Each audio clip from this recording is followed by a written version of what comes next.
Hello नमस्कार दोस्तों, स्वागत है आपका हमारे वीडियो में। आज हम इस वीडियो में जानेंगे कंप्यूटर का कुछ इंट्रोडक्शन, जिसके इंट्रोडक्शन से इम्पोर्टेंट कुछ क्वेश्चन जो कि पिछले एग्ज़ाम में आए हैं। तो पहला प्रश्न देखते हैं कि वह इलेक्ट्रॉनिक डिवाइस जो डेटा को स्वीकार कर सकती है, डेटा प्रोसेस कर सकती है तथा आउटपुट उत्पन्न करती है और परिणामों को भविष्य में प्रयोग के लिए स्टोर करती है, वह क्या कहलाती है। ठीक है, तो ये बेसिक सा क्वेश्चन आया होता, तो इसको कहते हैं कंप्यूटर। ये RAS के एग्ज़ाम में आया हुआ है। तो ये डेटा को इनपुट करती है और डेटा को प्रोसेस करती है, आउटपुट उत्पन्न करती है। ठीक है, तो इसके बाद दूसरा क्वेश्चन है, निम्नलिखित में से कंप्यूटर का मूल कार्य क्या है। तो इसमें इनपुट, स्टोरेज, प्रोसेसिंग, तो ये इसका उत्तर है ऑल ऑफ दी अबव। तो 4 मूल कार्य हैं, इसमें से इनपुट है, स्टोरेज, प्रोसेसिंग और आउटपुट। कंप्यूटर के संबंध में निम्नलिखित में से कौन सा कथन गलत है। तो ये गलत बताना है। यह एक लॉजिकल मशीन है जो सूचना को प्रोसेस करती है। इसमें से इसने जो भी कोई सूचना स्टोर की है, यह उस तक पहुंचा सकता है। इसमें कोई भी भावावेश नहीं होता और इसकी अपनी कोई भावना या चाहत नहीं होती। यह अप्रतिबंधित ढंग से अपनी सूचना तक पहुंचाता है। तो इसका उत्तर यही है, गलत है।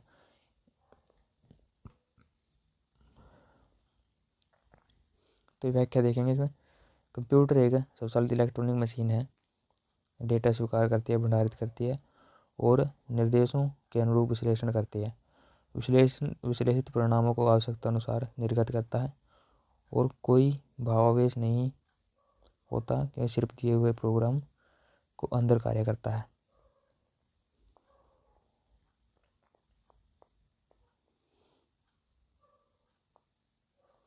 इसके बाद नेक्स्ट चौथा प्रश्न देखेंगे, निम्नलिखित में से कंप्यूटर के बारे में कौन सा कथन सही बताना। अब तो कंप्यूटर लेवल सॉफ्टवेयर से बना होता है। कंप्यूटर सभी सारी जानकारी व्यवस्थित कर सकता है। कंप्यूटर केवल हार्डवेयर से बना होता है। यह एक इलेक्ट्रॉनिक उपकरण है जो डेटा संग्रहित, पुनः प्राप्त और संसाधित कर सकता है। ठीक है, तो इसमें ये सही है, बाकी ये सभी गलत हैं। ठीक है, तो डेटा को पुनः प्राप्त और संसाधित कर सकता है। कंप्यूटर के मुख्य भाग कितने हैं। तो ये हैं 6 भाग है इसके।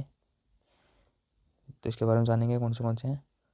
तो कंप्यूटर के मुख्य भाग हैं जिसमें CPU, सेंट्रल प्रोसेसिंग यूनिट, इसके बाद इनपुट डिवाइस जैसे कीबोर्ड, माउस, स्कैनर, ये की इनपुट डिवाइस हैं। उसके बाद आउटपुट डिवाइस जैसे प्रिंटर, मॉनिटर, स्पीकर एट्सेट्रा।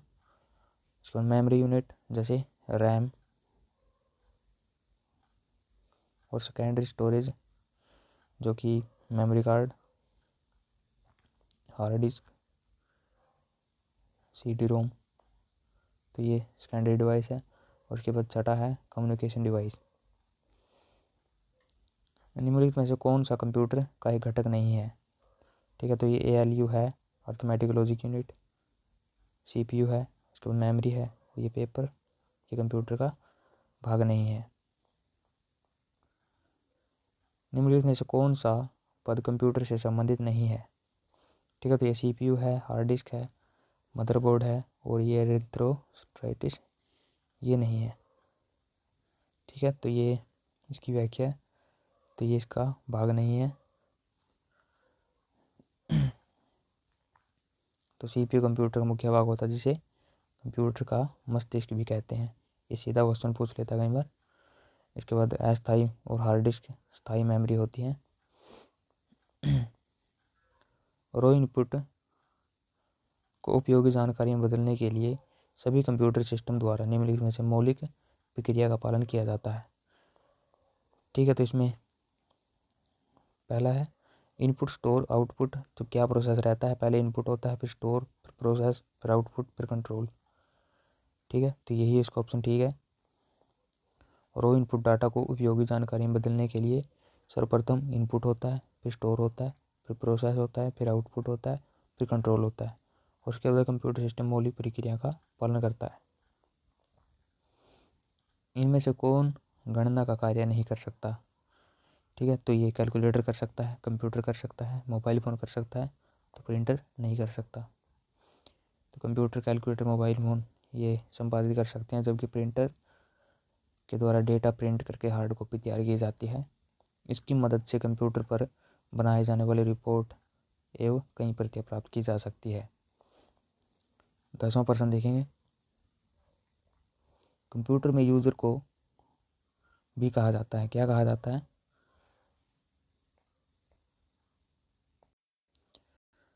तो ये ह्यूमनवेयर।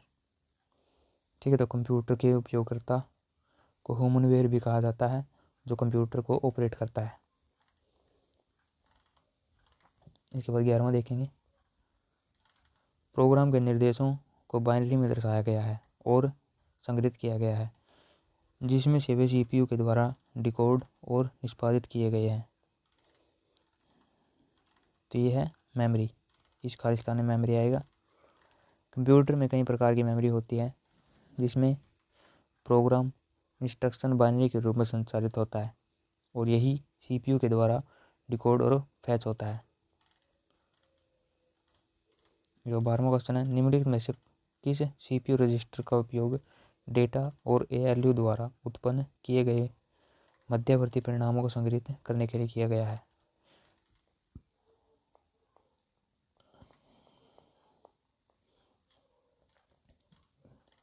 ठीक है, तो ये इसका उत्तर है सी, एक्यूमुलेटर।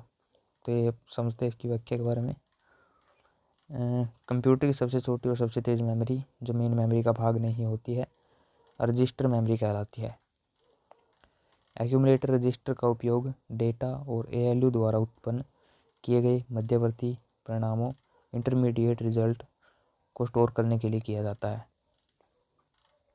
सीपीयू में उपयोग होने वाले रजिस्टर, जिसमें accumulator, data register, address register, program counter, memory data register, index register, memory buffer register और इंस्ट्रक्शन रजिस्टर। ठीक है, तो ये सीपीयू में यूज़ होने वाले रजिस्टर्स हैं। इसके बाद कोई व्यक्ति कंप्यूटर साक्षर कहलाता है यदि वह सक्षम हो। तो ये क्वेश्चन पूछा गया है। तो इसका उत्तर है ऑप्शन ए, आवश्यक एप्लीकेशन को चलाने में, जब भी वो रन नीड बेस्ड एप्लीकेशन, जो उसके काम की एप्लीकेशन है उसको चला लेता है, तो वो कंप्यूटर साक्षर माना जाता है। केवल आवश्यक एप्लीकेशन को चलाने में सक्षम हो। मस्तिष्क की तुलना किससे की जाती है? ठीक है, तो मस्तिष्क की तुलना हम किससे करते हैं? कंप्यूटर से। मस्तिष्क मानव तंत्र का केंद्र है, जो हमारे विचारों, गतिविधियों, यादों और निर्णय को नियंत्रित करता है। जब गणितीय गणना, मात्रात्मक विश्लेषण, गेम्स और प्रश्नों की बात आती है, तो कंप्यूटर हर बार मानव मस्तिष्क को हरा सकता है। इसके बाद 15वां क्वेश्चन है, आधुनिक कंप्यूटर का जनक किसे माना जाता है? तो इसमें कंप्यूटर का जनक तो वैसे चार्ल्स बेबेज को माना जाता है, लेकिन इसमें एलन ट्यूरिंग बताइए, ये मॉडर्न कंप्यूटर होगा, आधुनिक कंप्यूटर। तो एलन ट्यूरिंग को आधुनिक कंप्यूटर का जनक कहा जाता है, जिनका जन्म 23 जनवरी 1912 ईस्वी को इंग्लैंड शहर में हुआ था और उन्होंने ट्यूरिंग मशीन का आविष्कार किया, जो एल्गोरिदम और संगणना की अवधारणा के लिए विख्यात थी। निम्नलिखित में कौन सी कंप्यूटर सिस्टम की मान्य विशेषता नहीं है? ठीक है, तो ये बौद्धिक स्तर, आईक्यू, अकाउंटेबिलिटी, वर्सेटैलिटी और डिलीजेंस। ठीक है, तो जवाबदेही, बहुउपयोगिता और कर्मठता।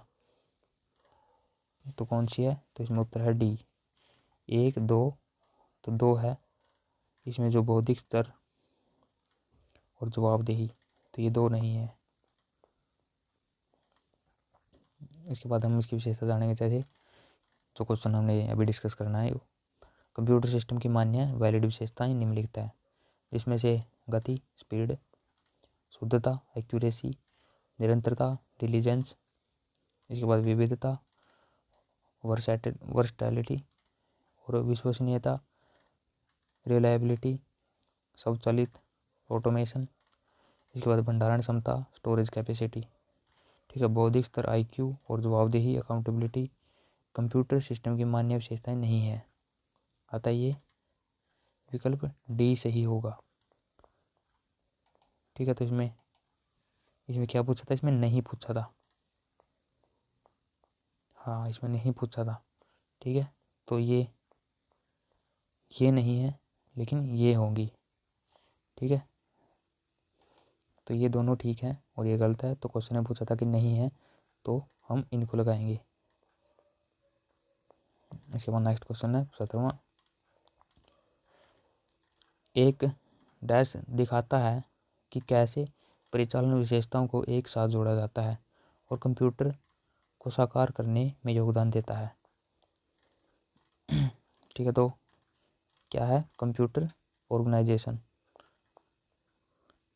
कंप्यूटर ऑर्गेनाइजेशन एक ऐसी प्रक्रिया है जो कंप्यूटर आर्किटेक्चर की तरह होती है और इसमें कंप्यूटर आर्किटेक्चर और रियलाइजेशन करने के लिए ऑपरेशन एट्रीब्यूट एक दूसरे से जुड़ते हैं। 18वां क्वेश्चन है, एक कंप्यूटर सिस्टम की वैज्ञानिक वैचारिक डिजाइन और मौलिक परिचालन संरचना है। तो ये क्या है? Computer architecture. कंप्यूटर आर्किटेक्चर एक सैद्धांतिक बेसिक प्रक्रिया है जिसके अंतर्गत कंप्यूटर की संरचना तैयार की जाती है।